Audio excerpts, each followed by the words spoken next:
It's always a challenge when approaching the creation of a new game. There is pressure to do something different, to lead the way, to deliver even better characters, environments and stories. Over the years with Tomb Raider, each adventure has broken new ground and taken the player to even more exotic locations and arenas. And now onto a new arena, the next generation console.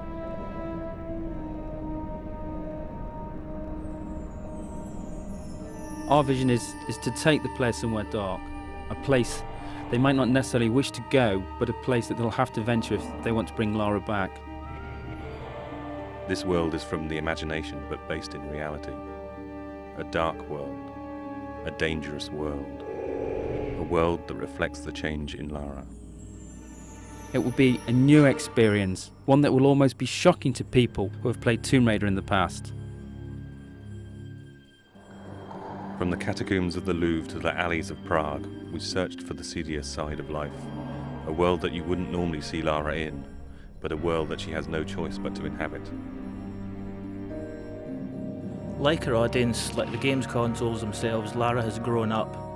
Her experiences in Tomb Raider 4 have forced her to question herself. This game will ask more questions of her. It was a very conscious decision to leave out elements of Lara's story since Tomb Raider 4. Certain aspects of that story will return. It's just a matter of when and where. For the first time, Lara will have a moral choice to make. It's no longer a clear-cut case of good versus evil. This is a more complex tale which will ask more complex questions of the player. The player controls how the story develops much more than in previous Tomb Raiders.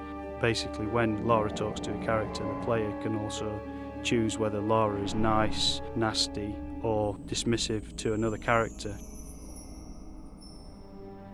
This game sets a new benchmark for character animation. The new consoles allow for an unprecedented level of subtlety in the way the characters can act. Some characters may betray more than their feelings. In this world, the player should look as well as listen.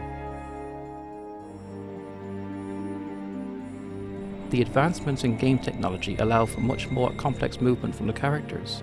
They have spines, joints, they even have fingers. They move in different ways. We borrow these movements from real people.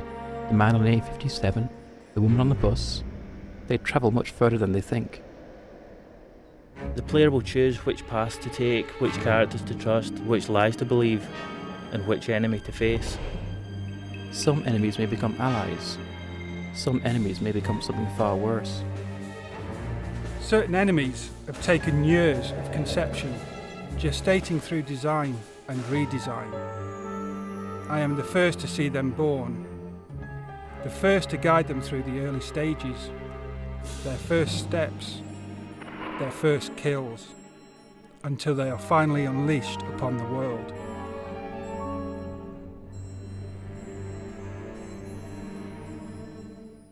When you walk into this world, you walk into a film with multiple paths and possibilities, but one story drawing you through. This world begins in an act of darkness. How this world ends is up to you. This is a world of shadows. There is a shadow on Lara. He watches, waits, he bides his time. His name is Curtis. He wants revenge. And Lara will help him extract that revenge.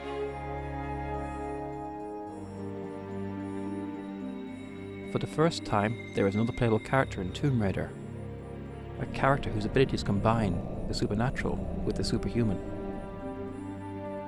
He has a different approach to Lara, less subtle perhaps, but still effective against certain opponents.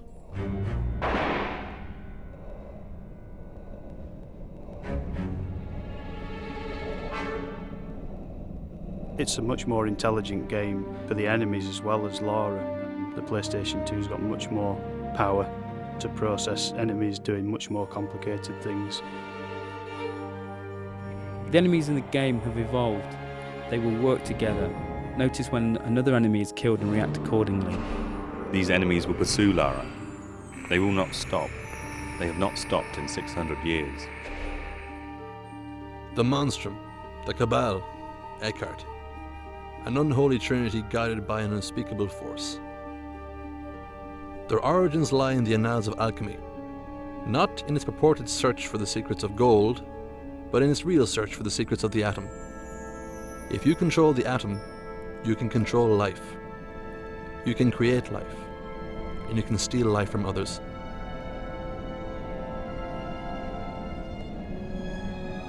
This story is very much on an epic scale, from 14th century alchemists to serial killers in modern day France. To create something on this scale, it was necessary to take the ideas and production values from the film industry, in the way they research the subjects, the backstory they create for their characters, and the depth of the visuals. This level of production requires a total consistency of purpose. Every aspect of the game has to be in keeping with the overall concept. Every person working on the game knows that they are working on an epic, and everything they do has to reflect that, from concept to completion. For the music to match the scale of the production, we decided to use the same process that major film studios use. In this case, the London Symphony Orchestra.